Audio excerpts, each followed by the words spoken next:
안녕하세요. 사랑하는 성도 여러분, 오늘 수요 예배로 저희들이 모였습니다. 담임 목사님께서 마드리드에서 열리는 제자훈련 세미나에 참석하셔서 오늘은 제가 수요 예배 설교를 하게 되었습니다. 우리 다 함께 사도신경으로 예배를 시작하도록 하겠습니다. 전능하사 천지를 만드신 하나님 아버지를 내가 믿사오며 그 외아들 우리 주 예수 그리스도를 믿사오니 이는 성령으로 잉태하사 동정녀 마리아에게 나시고 본디오 빌라도에게 고난을 받으사 십자가에 못 박혀 죽으시고 장사한 지 사흘 만에 죽은 자 가운데서 다시 살아나시며 하늘에 오르사 전능하신 하나님 편에 앉아 계시다가 저희로서 산자 죽은 자를 심판하러 오시리라. 성령을 믿사오며 거룩한 공예와 성도가 서로 교통하는 것과 죄를 사하여 주시는 것과 몸이 다시 사는 것과 영원히 사는 것을 믿사옵나이다. 아멘. 오늘 저희가 함께 찬양할 찬송은 찬송가 314장입니다. 314장입니다. 함께 부르겠습니다. 내 구주 예수를 더욱 사랑 엎드려 비는 말 들으소서. 내 진정 소원이 내 구주 예수를 더욱 사랑 이전에 세상 나 기뻤어도 지금 내 기쁨은 오직 예수. 다만 내비는 말 내 구주 예수를 더욱 사랑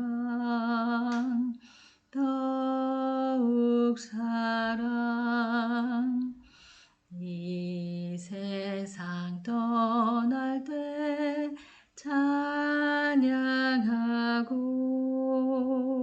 숨질 때 하는 말 이것일세.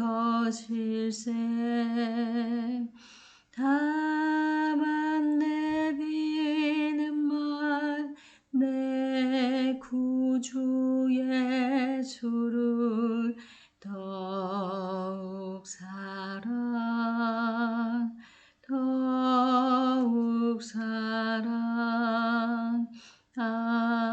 아멘. 이제 찬송가 315장 부르겠습니다. 두 번째 찬송은 찬송가 315장입니다. 내 주 되신 주를 참 사랑하고 곧 그에게 죄를 다 고합니다. 그는 은혜를 주신 예수시니 이전보다 더욱 사랑합니다. 주 날 사랑하사 구하시려고 저 십자가 고난 당하셨도다. 그가 시관 쓰신 내 주 배우니 이전보다 더욱 사랑합니다.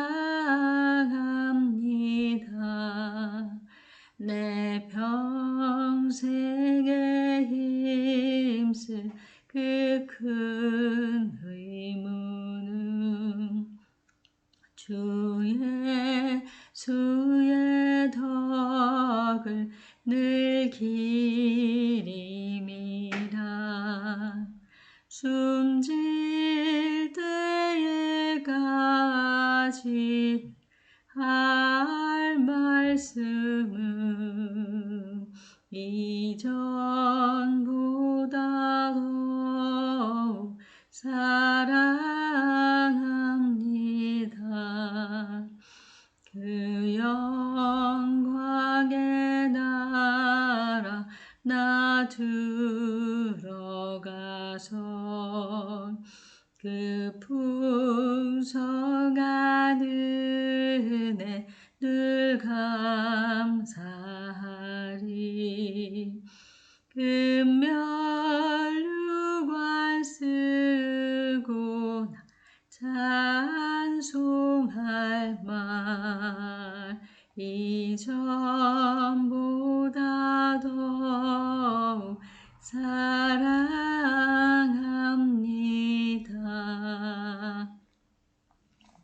감사합니다.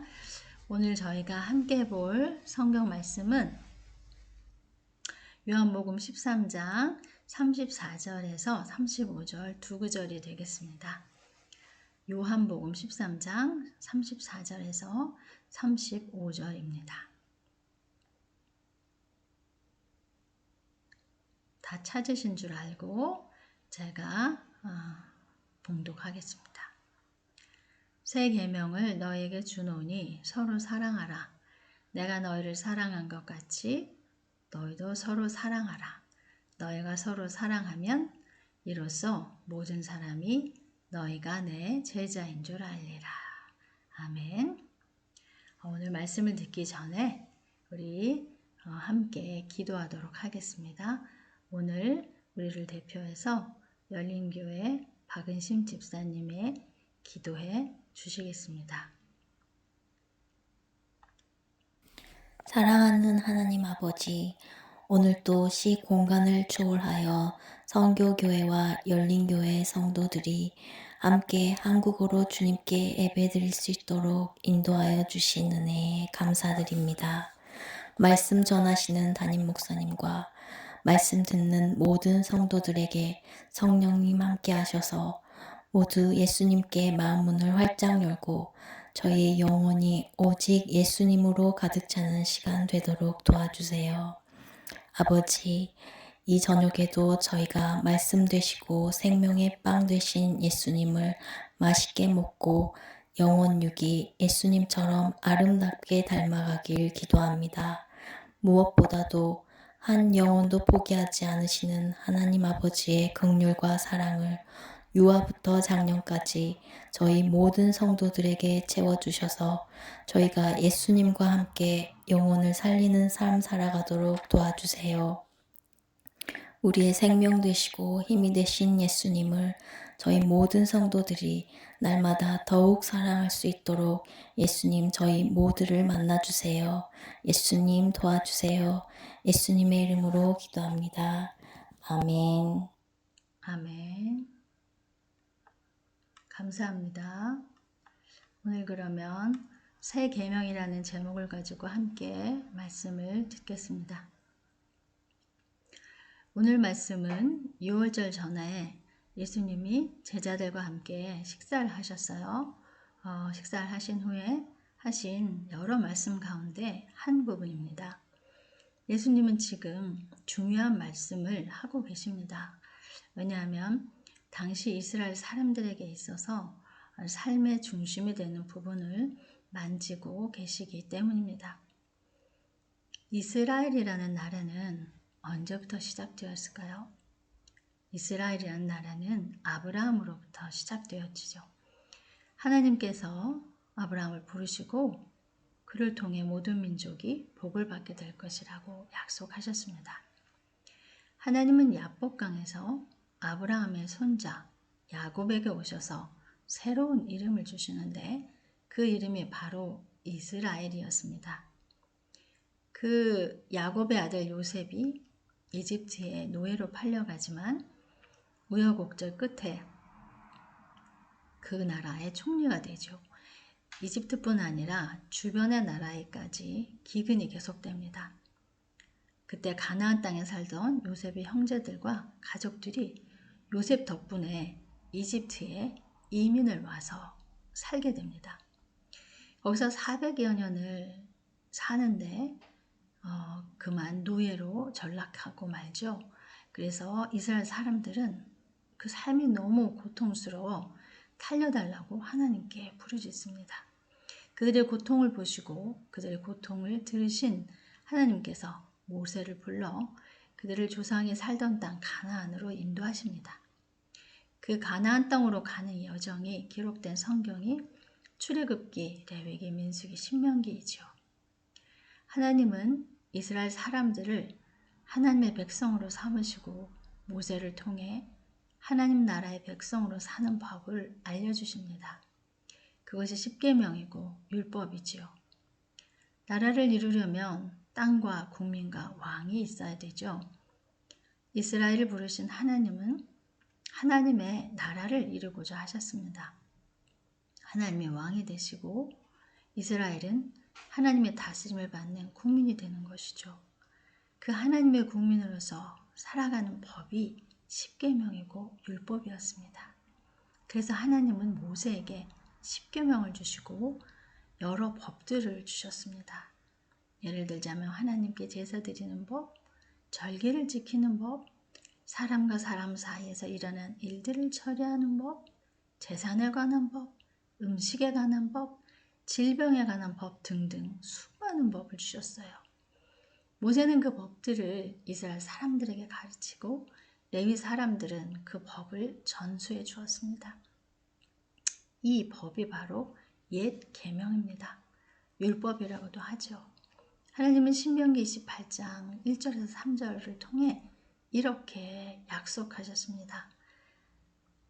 내가 내 하나님 여호와의 말씀을 삼가 듣고 내가 오늘 내게 명령하는 그의 모든 계명을 지켜 행하면 내 하나님 여호와께서 너를 세계 모든 민족 위에 뛰어나게 하실 것이다.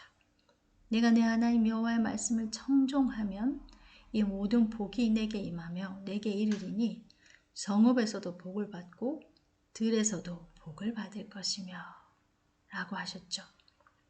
하나님은 이스라엘 민족을 복 주셔서 그들로 복의 통로가 되기를 바라셨습니다. 그런데 조건이 있었습니다. 하나님이 주신 법, 모든 계명을 지켜 행하는 것입니다. 왜냐하면 하나님의 국민이니까요. 하나님의 법을 지키는 게 당연하죠. 그러나 이스라엘 사람들은 실패했습니다. 하나님의 국민이 되는 것을 버렸습니다. 하나님은 예레미야 16장 11절에서 12절에 이렇게 말씀하셨습니다. 너는 그들에게 대답하기를 여호와께서 말씀하시되 너희 조상들이 나를 버리고 다른 신들을 따라서 그들을 섬기며 그들에게 절하고 나를 버려 내 율법을 지키지 아니하였음이라. 너희가 너희 조상들보다 더욱 악을 행하였도다. 보라, 너희가 각기 악한 마음의 완악함을 따라 행하고 나에게 순종하지 아니하였으므로. 율법은 두 종류의 명령으로 나누어집니다. 무엇을 하라 그리고 무엇을 하지 말라이지요. 구약 성경을 통해 우리는 이스라엘 사람들의 실패를 잘 알고 있습니다. 그런데 그들의 실패를 마주하며 저는 그런 생각이 들었습니다. 이들의 실패가 과연 그들만의 실패일까 하는 생각이죠. 그럴 수는 없겠지만 만일 제가 그 당시에 살았고 이스라엘 사람 중 하나로 태어났다면 나는 달랐을까? 오래 생각할 것도 없이 저도 그들과 같았을 것이라고 결론 내립니다. 안타깝게도 이스라엘 사람들이 하나님 나라의 국민 되기를 포기하고 다른 신들을 따라갔으나 하나님은 엄청난 일을 계획하시고 이루십니다. 하나님의 아들 예수님을 이 땅에 보내셔서 아브라함의 복이 이스라엘 한 민족뿐 아니라 온 세계 모든 민족에게 퍼져나가도록 하십니다. 예수님은 이스라엘 땅에 오셔서 12명의 제자를 부르시고 3년 동안 그들과 함께 하셨죠. 오늘 우리가 읽은 본문의 배경은 예수님이 십자가를 지시기 전입니다. 예수님이 십자가 지시기 전에 다음과 같이 중요한 말씀을 하십니다. 요한복음 13장 34절입니다. 새 계명을 너희에게 주노니 서로 사랑하라. 내가 너희를 사랑한 것 같이 너희도 서로 사랑하라. 그때까지 이스라엘 사람들에게는 모세가 전해준 법, 십계명들과 수많은 율법들이 있었습니다. 그것은 그들의 삶에서 중요한 부분을 차지하고 있었습니다. 그러나 이제 십자가를 지시기 전 예수님께서 하나님의 아들로서 말씀을 하시는데요. 새로운 법을 주신다는 거예요. 그 법은 돌판에 새겨진 법도 아니고 수십, 수백, 수천 가지의 법도 아닙니다. 오직 하나. 무엇이죠? 서로 사랑하라입니다. 겨우 하나예요? 그것도 그 흔하되 하나는 사랑하라고요? 세상에서도 자주 듣는 말, 영화나 드라마, 만화 할 것 없이 어디에나 나오는 말이잖아요. 그게 하나님께서 주시는 새로운 계명이라고요? 그러나 예수님이 말씀하시는 사랑은 세상에서 볼 수 있는 사랑이 아니었습니다. 어떤 사랑이지요? 요한복음 15장 12절에서 13절은 이렇게 말씀하십니다. 내 계명은 곧 내가 너희를 사랑한 것 같이 너희도 서로 사랑하라는 이것이니라. 사람이 친구를 위하여 자기 목숨을 버리면 이보다 더 큰 사랑이 없나니. 예수님은 이 땅에 사는 모든 사람을 사랑하셔서 그들을 위해 그분의 목숨을 버리셨습니다. 요한일서 4장 9절에서 10절은 이렇게 증거하십니다. 하나님의 사랑이 우리에게 이렇게 나타난 바 되었으니 하나님이 자기의 독생자를 세상에 보내심은 그로 말미암아 우리를 살리려 하심이라. 사랑은 여기 있으니 우리가 하나님을 사랑한 것이 아니요 하나님이 우리를 사랑하사 우리 죄를 속하기 위하여 화목제물로 그 아들을 보내셨습니다. 우리를 사랑하셔서 우리를 살리시려고 우리의 죄를 용서하시는 제물로 자신의 아들을 보내신 하나님이 여러분은 이해가 되십니까? 왜 이스라엘 사람들은 예수님이 오시기 전까지 하나님의 법을 따르는데 실패했을까요? 하나님을 사랑하지 않고 법을 지키는 데만 충실했기 때문입니다. 법은 자신의 유익과 자신의 체면 앞에서 타협하게 합니다. 왜냐하면 사랑이 동기가 되지 않기 때문입니다. 그러면 어떻게 하라는 것이죠? 우리는 자연스럽게 법을 지키는 것보다 법을 지키지 않는 게 쉬워요. 예를 들어 볼게요. 부모님이 학교 다녀온 아들에게 말합니다. 세롬아, 간식 먹고 먼저 숙제해라. 그리고 놀아. 아들은 먼저 놀고 그 다음에 숙제하고 싶습니다. 방에 들어가 간식을 먹으며 고민해요. 엄마가 들어오지 않으면 내가 뭘 하는 줄 모르지? 에이, 먼저 놀고 그 다음에 숙제해야겠다. 한참 게임을 하고 있는데 갑자기 엄마가 방으로 올라오는 소리가 들리는 거예요. 그럼 재빨리 하던 게임을 책 밑에 감추고 책을 펴고 숙제하는 신용을 합니다. 이것이 바로 사랑이 없는 율법의 모습입니다. 율법은 최소한의 것을 하게 합니다. 그리고 보이는 것에 민감합니다. 우리가 우리의 힘으로 법을 지킬 수 없는 것을 수도 없이 바라보신 하나님께서 마지막으로 예수님을 보내주셨고 성령님까지 보내주셨습니다. 에스겔서 36장 26절에서 27절은 이렇게 말씀하십니다. 또 새 영을 너희 속에 두고 새 마음을 너희에게 주되 너희 육신에서 굳은 마음을 제거하고 부드러운 마음을 줄 것이며 또 내 영을 너희 속에 두어 너희로 내 율례를 행하게 하리니 너희가 내 규례를 지켜 행할지라. 새 영이 누구십니까? 바로 성령님이시죠. 예수님을 만나기 전 우리 영은 죽어 있었고 우리 마음은 부패해 있었습니다. 그러나 예수님을 내 삶의 주인으로 모신 후 성령님이 내 안에 들어오시게 되었죠. 오직 성령님이 도우심을 통해서만 우리는 하나님의 법을 따를 수 있습니다. 하나님의 법이 무엇입니까? 오늘 예수님께서 말씀하셨죠. 서로 사랑하라. 여러분은 사람들이 저 사람은 예수님의 제자야, 크리스찬이야 라고 말하는 기준이 무엇이라고 생각하십니까? 매 일요일에 교회 가는 사람이요, 말끝마다 주여 주여 하는 사람이요, 교회 가서 시간을 많이 쓰고 돈을 갖다 바치는 사람이요. 예수님은 이렇게 말씀하십니다. 요한복음 15장 35절에서요. 너희가 서로 사랑하면 이로써 모든 사람이 너희가 내 제자인 줄 알리라. 예수님의 말씀에 의하면 서로 사랑하는 사람들이 예수님의 제자이고 크리스찬입니다. 교회를 오래 다니고 신앙생활을 하다 보면요, 자연스럽게 무엇을 해야 한다, 무엇을 하면 안 된다 라는 틀이 생깁니다. 그걸 내 자신에게만 적용해야 하는데요, 그걸 남에게 적용하면 문제가 생기죠. 왜냐하면 율법은 정죄의 기능이 있기 때문입니다. 율법은 무엇이 죄인지를 알려주는 역할을 하죠. 율법을 듣고 전 할 수 없어요 라고 하나님 앞에 손들고 항복하며 나가면 모르겠지만, 율법을 남에게 적용할 때 우리는 하나님의 자리에 앉게 되는 것입니다.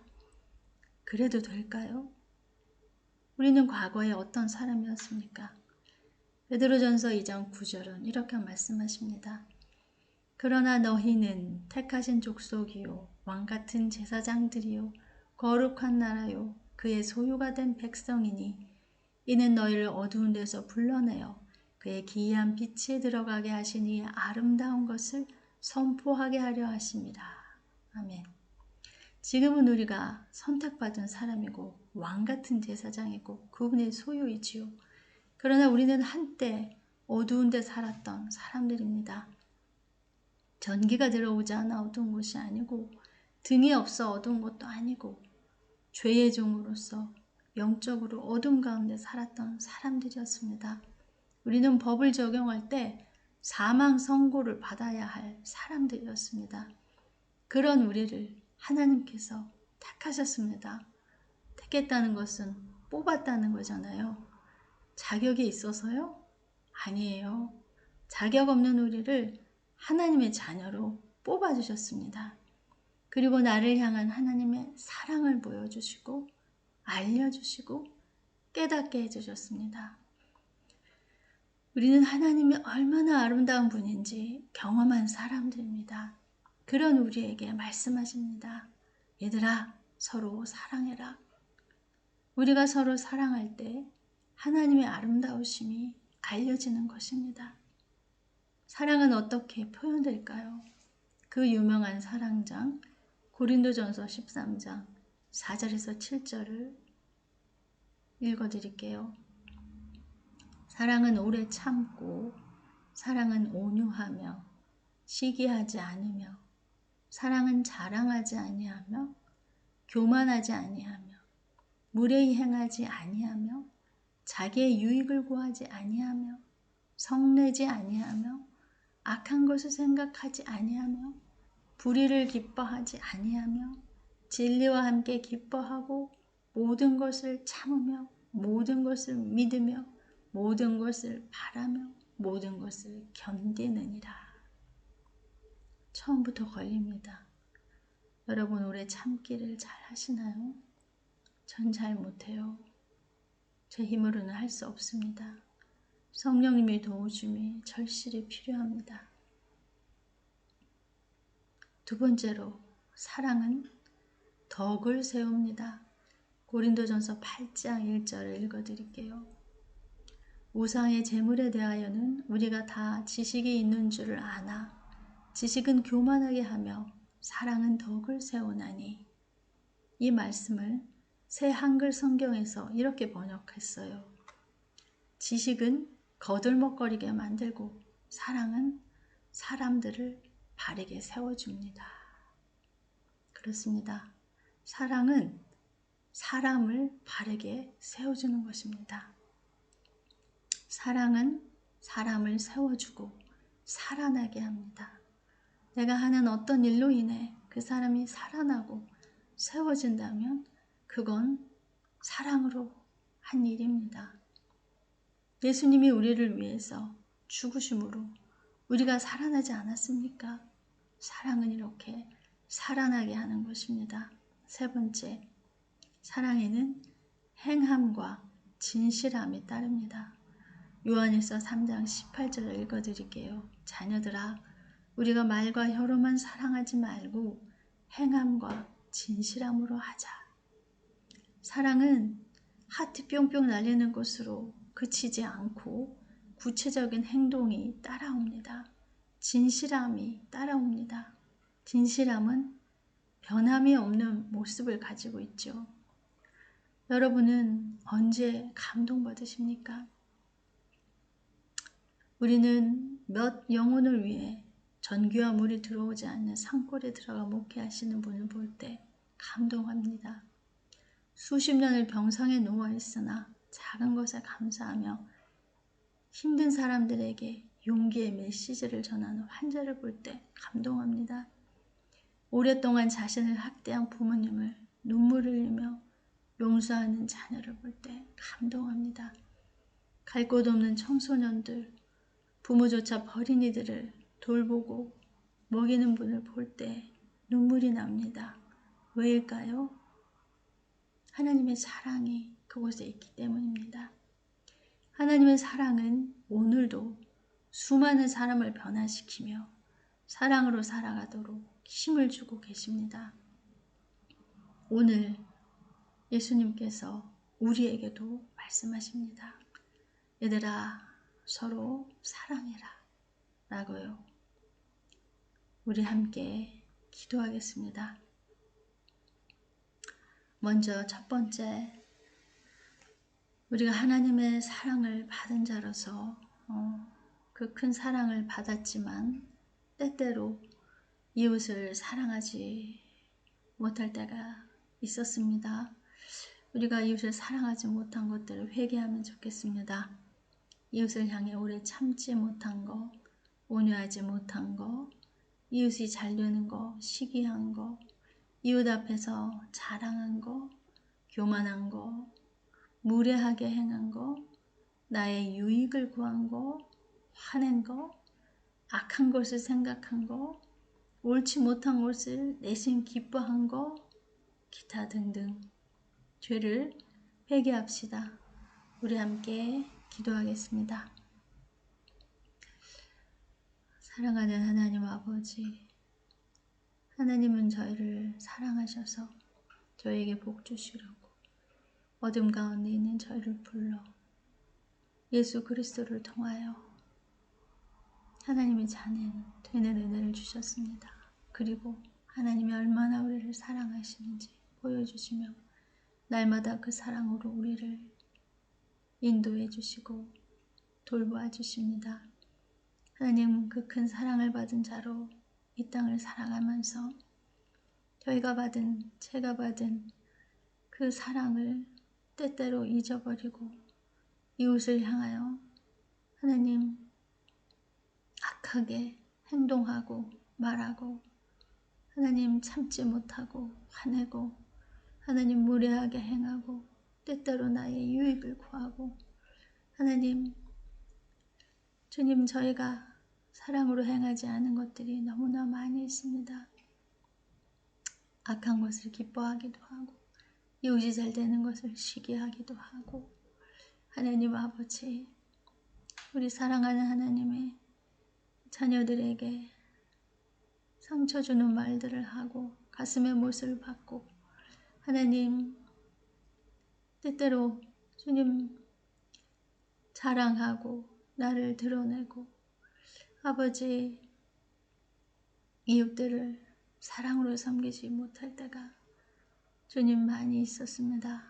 하나님 아버지, 또한 나의 들보보다 하나님 이웃의 티를 바라보고 그것을 정죄할 때도 많이 있었습니다. 아버지, 용서하여 주세요. 하나님은 우리를 사랑하라고 하나님의 사랑으로 이 하나님 어둠에서 건져주셨는데 아버지의 은혜를 주님 저버리고 사랑하지 못한 죄 주님 용서해 주시옵소서. 하나님 아버지가 사랑이신데 하나님 온전히 담지 못하고 하나님 옛 습성대로 주님 이기적인 마음으로 살았던 것을 회개합니다. 성령님 용서해 주세요.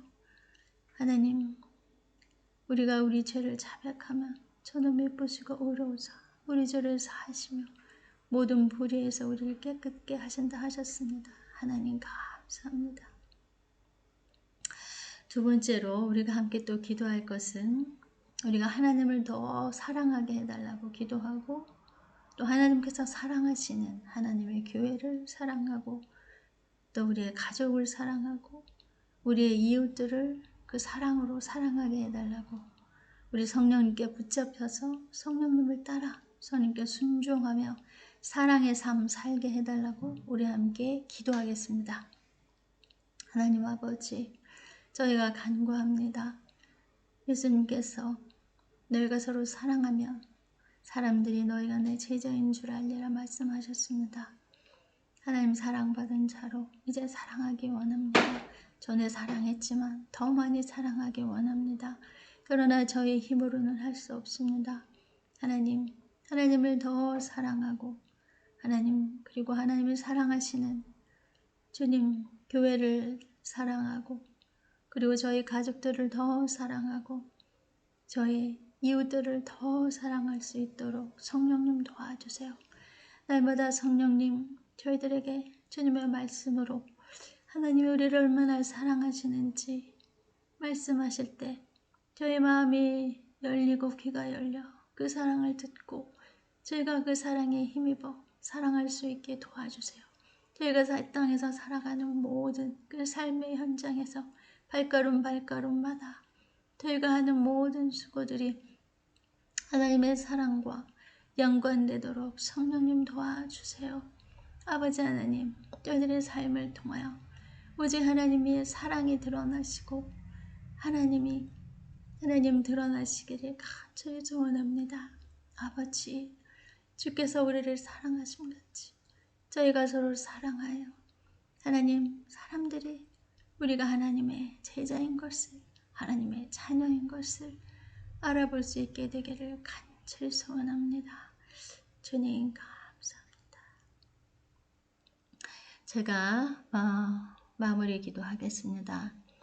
사랑하는 하나님 아버지, 오늘도 선교교회와 열린교회 성도들 함께 머리 숙여 우리 하나님께서 저희에게 다시 한번 부탁하시는 말씀에 저희가 아멘하고 주님 따르기를 원합니다. 하나님이 우리를 얼마나 사랑하셨는지 날마다 말씀과 찬양 가운데 기도 가운데 성령님 따라가면서 확인하고 발견하고 그리고 저의 손과 발과 마음과 삶 속에서 그 이웃을 사랑하는 저희가 되기를 소망하고 소원합니다. 주님, 오늘 저희들에게 말씀하셨으니 저희들이 이 마음판에 하나님의 그 소원의 마음을 담아 아버지 남은 영생에 평생 하나님 사랑하고 이웃 사랑하며 살아가는 저희 모두가 되기를 소망합니다. 항상 저희를 도와주실 성령님께 감사드리며 예수님의 이름으로 기도했습니다. 아멘. 감사합니다. 오늘 수요예배 참석하신 모든 분들께 너무 감사드리고요. 또 은혜 나눔도 해주시기 바랍니다. 감사합니다.